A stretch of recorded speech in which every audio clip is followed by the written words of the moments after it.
এই হ্যাঁ, সবাইকে আমি অঙ্কিতা। আমার একটা ছোট্ট মিনি ব্লগে তোমাদের জানাচ্ছি অনেক ওয়েলকাম।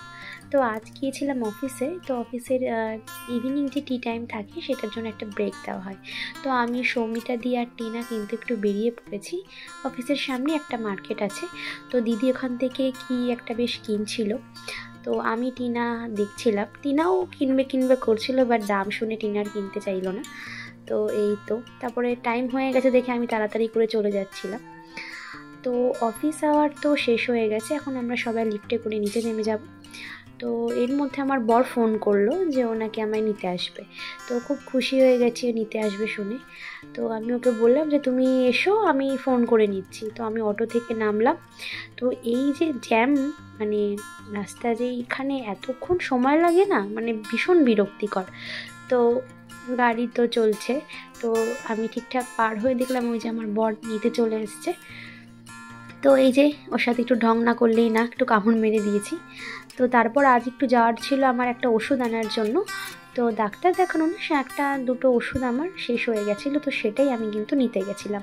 তো বর এই দেখো, আবার এখানেও কিন্তু সেম অবস্থা, রাস্তা পারাপার করার জন্য দাঁড়িয়ে থাকতে হয়।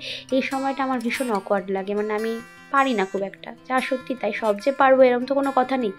তো আমার বর বলতে যাও, অসুবিধা নেই। তো এখানে 3-4 জন দাঁড়িয়ে রয়েছে, ওদের দেওয়া হলেই আমি তো দাদাকে বললাম, দাদা এই ওষুধটা এসছে নাকি একটু দেখে দাও। তো এরই ফাঁকে বর সামনে চিকেনের দোকান দেখলো, বলে আজকে একটু চিকেন বানাবে নাকি। আনলাম তোমার যখন খেতে মন চেয়েছে তাহলে নাও। তো তারও বড় কথা, আমার অফিস কলিগরা ওরাও অনেক দিন ধরে শুরু করেছে যে তুই একটু চিকেন বানিয়ে আনবি। তো তাই ভাবলাম একটু বেশি করেই নি, কালকে আমি সকালবেলায় গরম করে নিয়ে যাব।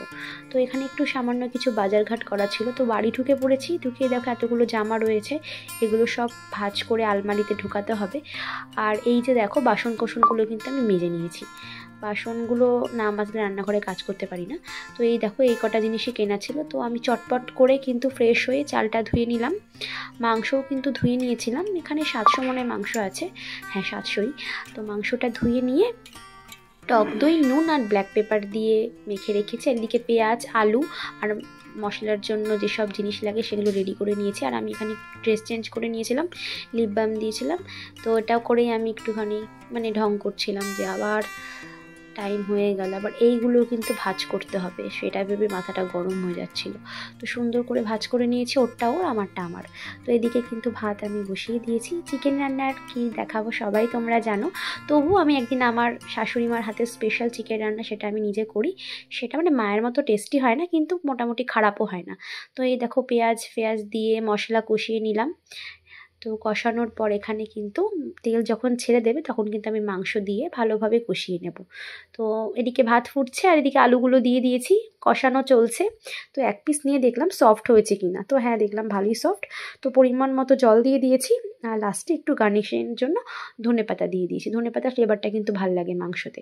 তো এটা দিয়ে 10 মিনিট একটু লো ফ্লেমে রেখে দিয়েছি, একটা আলাদা ফ্লেভার চলে আসলো। তো এই যে রান্না শেষ, আমি কিন্তু কিচেনটাকে ক্লিন করে নিয়েছি।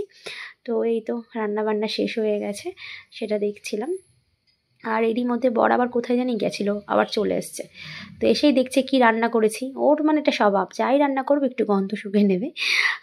তো ওকে আগে বেড়ে দিয়েছে, মা বলে সবসময় নাকি বড়দের আগে বেড়ে দিতে হয়, তারপরে নিজের ভার বাঁধতে হয়। তো এদিকে ওকে ডাকছি যে খেতে আসো, বলছে যাও। তো দেখো ওর ভাবটা দেখো, চিকেন দেখে ওর মানে খুবই খুশি। চিকেন হলে ওর কিচ্ছু লাগে না। তো আমি এই যে কুমড়ো সিদ্ধ দিয়েছিলাম, কুমড়ো সিদ্ধটা আমি আবার খুব ভালো খাই।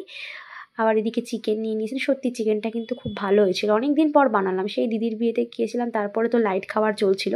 এদিকে আমি দেখছিলাম যে কেমন হয়েছে, জুসি হয়েছিল, খুবই টেস্টি হয়েছিল। তো রান্নার পরে কিন্তু বাসন কোসন ধুয়ে টেবিলটাও ক্লিন করে নিয়েছি। তো যেটা কাজ থাকে আমার, ওষুধটা খেয়ে নিলাম। তো আজকের ভিডিওটা কেমন লাগলো সবাই জানিও। বাই।